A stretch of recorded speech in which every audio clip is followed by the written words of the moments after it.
ফাদ স্যার আর লাবণী হাসতে হাসতে খিলখিলিয়ারে কথাবার্তা বলতেছে স্যার। তুমি অফিসের বসদেরকে নিয়ে অপমান করে কথা বলো। আমি ডিরেক্টলি ওর কাছে যাবো, যা এমনভাবে ওর চেহারা নষ্ট করবো যাতে ওই চেহারা কাউকে না দেখাতে পারে। আরে আশ্চর্য, বোকামে নাকি তুমি? তুমি এসব কি বলছো? আর কাজের সাথে প্রোডিউসিং এর কি সম্পর্ক? তুমি কি জানো ওকে আমি কোথায় কাজ দিয়েছি, কাস্টিং করেছি, তুমি জানো? সেটা জেনে আমার কি হবে? অবশ্যই হবে, অনেক কিছু হবে। তুমি এই তুমি কি জানো ওকে আমি কি কাজে পাঠিয়েছি? আমার 4 নাম্বার অ্যাসিস্ট্যান্টের কাছে পাঠিয়েছে একটা ছোট্ট পাসিং শটের জন্য। তোমাকে নিয়ে অনেক বড় প্ল্যান করছি। হ্যাঁ, আমাকে আর পাম দিতে হবে না। আহা, পাম দিব কেন? আমি কি পাম মেশিন নাকি? যা সত্যি তাই বলেছি। তোমাকে নিয়ে আমি অনেক একটা বিগ প্ল্যান করছি। আমার কাছে একটা বিগ বাজেট একটা কাজ এসেছে। তোমাকে নিয়ে আমি এমন একটা নাটক তৈরি করবো যা একসাথে এট এ টাইম 10টা সিনেমা প্রচেষ্টা হবে। তোমাকে সারা বাংলাদেশ দেখবে, তুমি তো হিট হয়ে যাবে। একটা টিভিসি করলে যেরকম হিট হয় ঠিক সেরকম তুমি হিট হয়ে যাবে। তখন তো তুমি আমাকেও শিডিউল দিতে পারবে না। মোটেও না, আপনি নিশ্চয়ই আমাকে কনভিন্স করার জন্য বলছেন। কনভিন্স করার জন্য না, স্ক্রিপ্ট লেখা প্রায় শেষ। আমি ভাবছিলাম যে তোমাকে একটা সারপ্রাইজ দেব, কিন্তু এখন তোমার মুড অফ দেখে তোমাকে আমি বললাম। সিরিয়াসলি? আরে বোকা, হ্যাঁ, এক কাজ করে চলো চলো আমরা দুজনে বাইরে খেতে যাই। খেতে খেতে পুরো ব্যাপারটা তোমাকে আমি ডিটেলে বলবো। এখনই বের হবেন?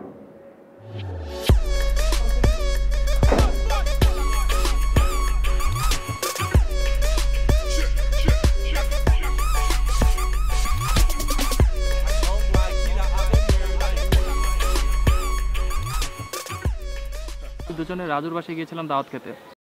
রাজু খাবারের মধ্যে ঘুমের ওষুধ মিশিয়ে আমাদের দুজনকেই খাওয়ায়। মিলি ঘুমিয়ে যাবার কিছুক্ষণ পর আমারও শরীরটা বেশ খারাপ লাগতে থাকে। আমিও তার কিছুক্ষণ পরেই ঘুমিয়ে পড়ি। যখন ঘুম থেকে উঠি তখন দেখি রাজু আমাকে একটা রুমের মধ্যে আটকে রেখেছে। আর যখন ও আমাকে ছাড়লো তখন আমাকে রীতিমতো থ্রেট দিয়ে ছাড়লো যে আমি যদি কাউকে এই ব্যাপারে কিছু বলি তাহলে ও সবাইকে বলবে যে আমি নাকি মিলিকে টাকার বিনিময়ে ওদের কাছে নিয়ে গিয়েছিলাম।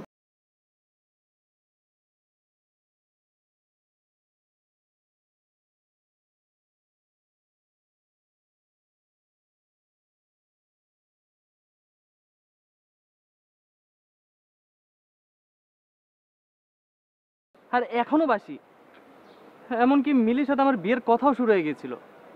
আর আমি খারাপ ছেলে হলেও নিজের বউকে নিয়ে কেন এসব করব? তবে হ্যাঁ, আমার ভুল হয়েছিল। একটা ভুল মানুষকে আমি আমার বন্ধু ভেবে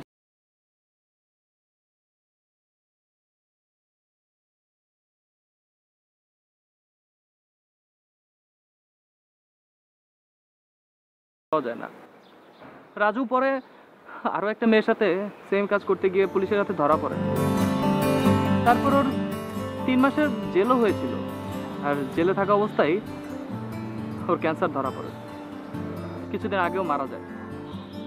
আপনারা চাইলে আমি ওর মৃত্যুর প্রমাণও দিতে পারবো। না থাক, সেটার প্রমাণ আমাদের লাগবে না। ভাই, আমি কি মিলির সাথে একবার দেখা করতে পারি? ও কোথায় আছে?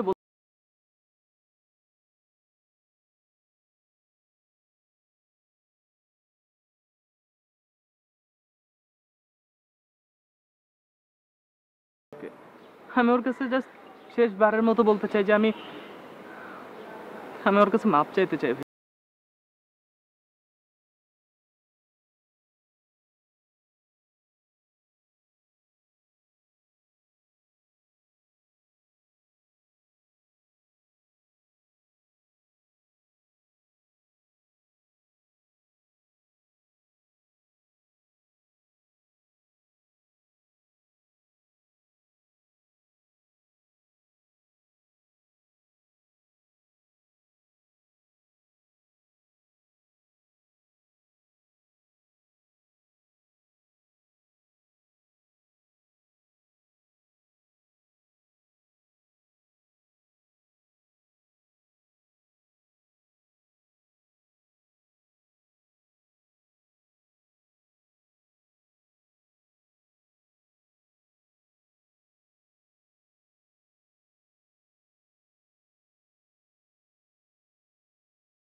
না, শুধু শুধু ওদের জানি ওদের টুকটা নষ্ট করে কোনো লাভ নেই। আসলে তো এমনিতেই সব জানতে পারবে। তাহলে কি কাউরি ফোন দিবেন না? না, শুধু শুধু পাড়া জানিয়ে লাভ কি? এতে করে তো আমার অসম্মান আরো বাড়বে। কি কামটা বাড়ায় পেয়ে গেল। আমার অসময় কে আইছে?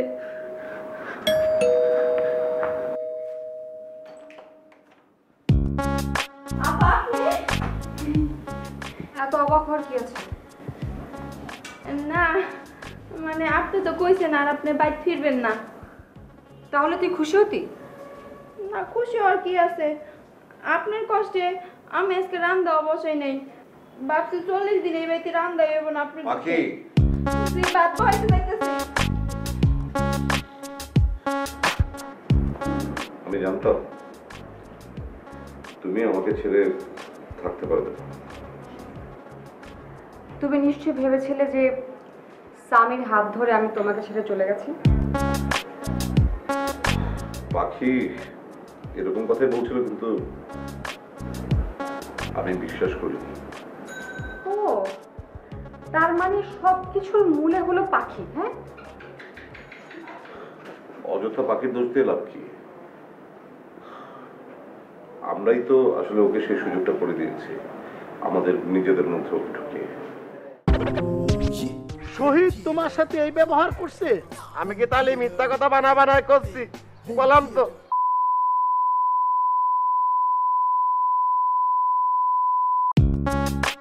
আমি যদি না আসতাম তাহলে তুমি কি করতে?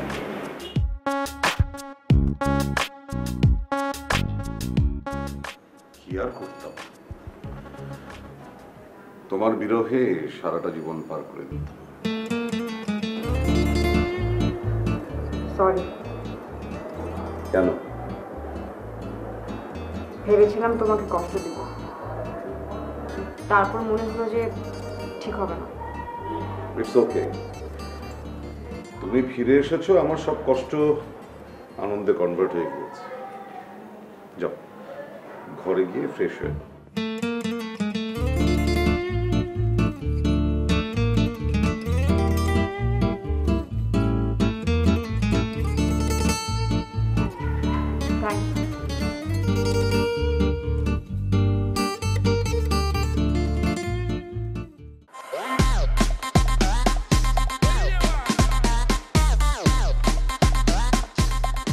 আপনি এখানে বসে রয়েছেন আর আমি পুরো ঢাকা শহর তামা করে খুঁজেছি। কেন তুমি সারা ঢাকা শহর আমার তামা করে খুঁজবা কিসের জন্য?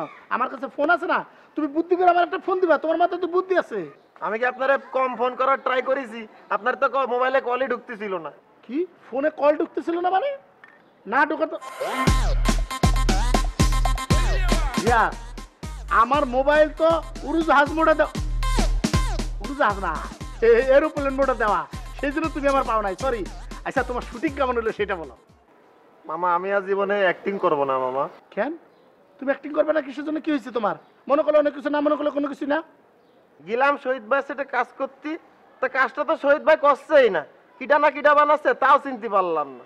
মনের থেকে এক নায়িকা ধরিয়া নিছে, আমার সাথে কি ভাবন নিল, তার মধ্যে নায়কের সাথে সিন পড়িছে। আমি সালাম দিলাম, তো সালাম দেওয়ার কথা ভালো কথা, ছোট সিন, কিন্তু না কোনো উত্তরও দিল না। এটা কিরাম কথা কন? আর দিন শেষে করলো যে শটটা ভালো হয়নি, তাই এটা নাকি লাগাতে পারতেছে না, এক্সট্রা শট। বলো কি শহীদ তোমার সাথে এই ব্যবহার করছে? আমি কি তাহলে মিথ্যা কথা বানায় করছি? বললাম তো আমার তখনই মরে যেতে ইচ্ছা করতেছিল, কিন্তু মরার আগে ভাবলাম মামা আপনারে কয়ে তারপরে মরে যাই, আমার আর অভিনয় করার কোনো আশা ভরসা নেই। আরে বুকে তুমি কি বোকার মতো কথাবার্তা বলতেছো? মনে করলে অনেক কিছু, না মনে করলে কোনো কিছু না। তুচ্ছ সামান্য একটা ঘটনা নেয়া এরকম ভেঙে বলে হবে? হতাশ হয়ে না, আমি আছি না। আর শোনো, মরার কথা মাথায় জীবনও আনবা না। সামান্য বিষয় না তুমি মরবা, আমি থাকতে তুমি মরবা কিসের জন্য? আমি দেখতেছি বিষয়টা। দাঁড়াও, আমি এখনই শহীদরে ফোন দিতেছি। ওরা তো বড় সাহস। শহীদের মোবাইল তো বন্ধ, তুমি কোনো চিন্তা করো না রিয়াজ, আমি দেখবো বিষয়টা। তুমি বাসা যাও, যাই রেস্ট নাও, আমি আসতেছি। আর সাবধান, মনে করলে অনেক কিছু, না মনে করলে কোনো কিছু না। ভুলেও ওই সমস্ত নেগেটিভ চিন্তা ভাবনা করবা না, ঠিক আছে? ঠিক আছে মামা। যাও যাও, আমি বুঝবো। আমি বুঝবো তোমার। যাও, সাবধান সাবধান সাবধান, গাড়ি আসতে যাও।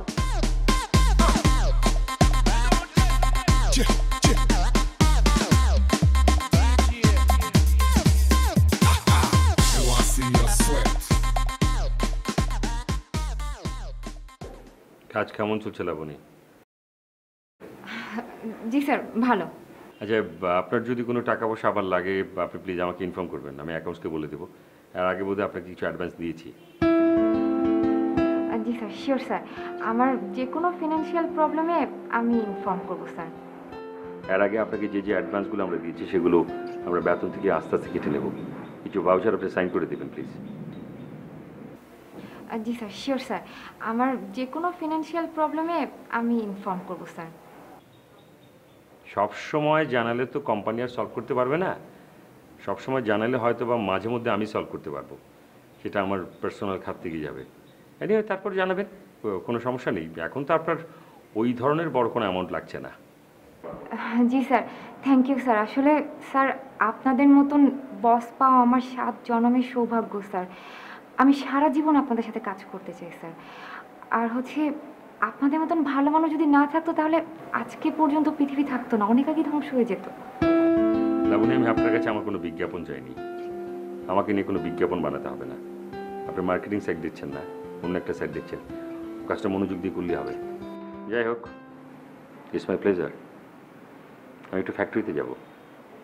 কেন স্যার, লাঞ্চ করবেন না? হ্যাঁ, বাইরেই করব, এক জায়গায় করে নেব। বাইরে কেন স্যার? কারণ আপনার ভাবি আজকে বাসায় নেই। ও, কোথায় গেছে? উনি ওনার বান্ধবীর সাথে বেড়াতে গেছেন, আই মিন পিকনিকে গেছেন। তুমি আমার ভাইয়ের সাথে এটা করতে পারলা? তোমার কাছ থেকে সহায় দাবি এইটা কখনো আশা করি নাই।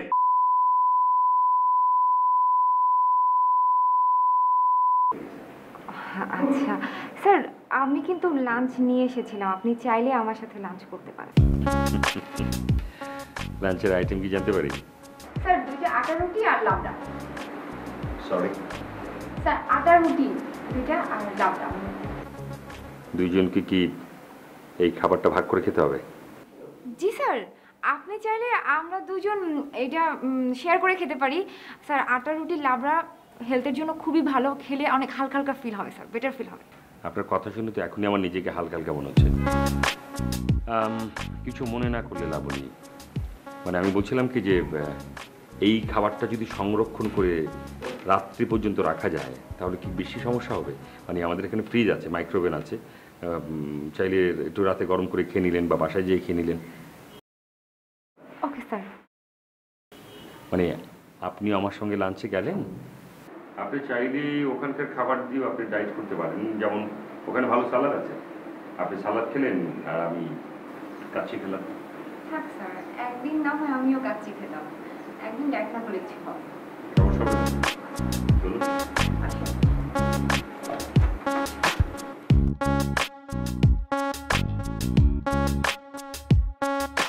শোনো, সব প্ল্যান প্রোগ্রাম কমপ্লিট। কক্সবাজার আমরা শুটিং করছি, আর 4-5টা এক্সট্রা আর্টিস্ট লাগবে, সুন্দরী লাগবে দেখতে মেয়ে, কিন্তু কোনোভাবে গাড়ি যেতে পারবো না, মা যেতে পারবো না।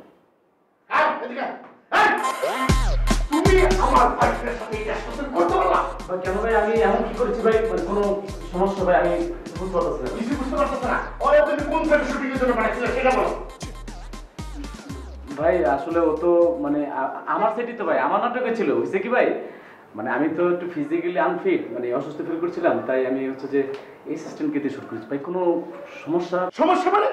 আচ্ছা সত্যি করে বলো তো, তুমি ওরা কোন ধরনের ক্যারেক্টার করার জন্য পাঠাইছিলাম?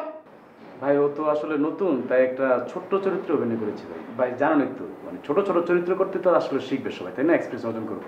পৃথিবীতে এ পর্যন্ত ভাই যত বড় বড় নায়ক নায়িকা হয়েছে ভাই, সবাই কিন্তু ছোট ছোট চরিত্র দিয়ে শুরু করছে, তা আস্তে আস্তে সবাই এক সময়। শহীদ, তুমি আমার এই সমস্ত কথা শিখাও না, আমি এই সমস্ত শিখছি অনেক আগে। আর মিডিয়াতে কি আমি তোমার পরে আসছি নাকি তোমার আগে আসছি? তবে তোমার অ্যাসিস্ট্যান্ট আমার ভাইয়ের সাথে যে কাজটা করছে সেটা একদম ঠিক করে নাই। কি করছো তুমি জানো? সকাল থেকে আমার ভাইটারে বসায় রাখছে সেটার ভিতরে। আচ্ছা বসায় রাখছো ঠিক কথা, সন্ধ্যার সময় একটা সিন করছে, তাও আবার নায়ক করে সে সালাম দিবে, নায়ক সালাম দিবে না, এটা কোনো কথা হইলো? তুমি বলো। তাও তারপরে বলছে এই সিন নাকি এক্সট্রা একটা সিন, এটা লাগানো যাবে না। তোমার কাছ থেকে শহীদ আমি এইটা কখনো আশা করি নাই। ভাই আমি এই বিষয়ে একদমই জানি না ভাই, আপনার ঠান্ডা মাথায় বসেন। আর তুমি কিসে তাণ্ডব মিয়া? হ্যাঁ তাণ্ডব কি? তোমার আমার কোনো কথা শোনার মতো বর্তমানে সাথে কথা নাই। আর কিসে তাণ্ডব তুমি? প্লিজ আর কিসে তাণ্ডব?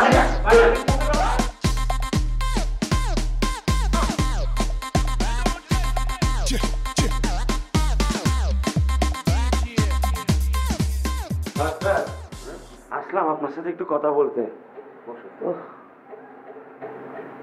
কি ব্যাপার বলো তো, কি কথা বলবো? অফিসিয়াল? স্যার আপনার সাথে অফিসে তো এমনি কথাবার্তা খুব কম হয়, তো এই জন্য আপনার সাথে একটু কথা বলতে আসছিলাম যে স্যার। এই রাখো, মানে যাই বলবো একটু স্পষ্ট করে বলো। হ্যাঁ, তোমার সব ভাষা কিন্তু আমি বুঝি না, আর একটু সংক্ষেপে বলো, ঠিক আছে? আসলে স্যার আমি তো সব ভাষায় কথা বলতে পারি, কিন্তু কথা হচ্ছে কি স্যার, আমরা মনে করেন চিরাঙের ছেলে, তো চিরাঙের ভাষাটা হচ্ছে আমাদের মাতৃভাষা, তো ওটা মনে করেন না স্যার ভিতরে রয়ে গেছে স্যার। ইচ্ছা করলে তো সব ভাষায় বলতে পারি। হ্যাঁ আসলে স্যার কি বলবো আপনাকে, মানে কালকে যে ঘটনাটা ঘটে গেল, আপনাকে জলিল স্যার যেভাবে কথাগুলি শুনাইছে স্যার, খুব খারাপ লাগছে আমার কাছে স্যার, শুনে খুব কষ্ট লাগছে। আচ্ছা ঠিক আছে, খারাপ লেগেছে বুঝতে পারছি। এখন তুমি কি বলতে এসছো সেটা বলো। স্যার আপনি তো আর অফিসে থাকেন না, সারাদিন এদিক ওদিক ঘোরাঘুরি করতে থাকেন স্যার, বুঝতে পারছেন স্যার? হ্যাঁ তা তো করতেই হয়, আমি অফিসে কাজ করবো না? হ্যাঁ সেটা তো অবশ্যই স্যার, কিন্তু অফিসের কাজে ঘোরাঘুরি করলো স্যার, অফিসে কে কি করতেছে, কোথায় কি করতেছে, এগুলির তো খোঁজ রাখা উচিত না আপনার? স্যার একটা কথা না বলেও পারলাম না, লাবণী আপনাকে যে পরিমাণ পছন্দ করে এটা স্যার জলিল স্যার পছন্দ করে না স্যার। উল্টাপাল্টা কথা বললে তো হবে না। আজকে থেকে আমি মুক্ত। আমাকে ছেড়ে চলে যাবেন কেন? আমি তোমার সাথে দেখা করবো কেন? মনে করলে অনেক কিছু, না মনে করলে কোনো কিছুই না। ভাই নুপুরের বাসা আসলে বলি ভাই। আমার ব্যাপারে কিছু বলেছে? অনেক কিছু তো বলেছে স্যার। স্যার মুড অফটা স্যার আমার কারণে স্যার। Home theater, yeah.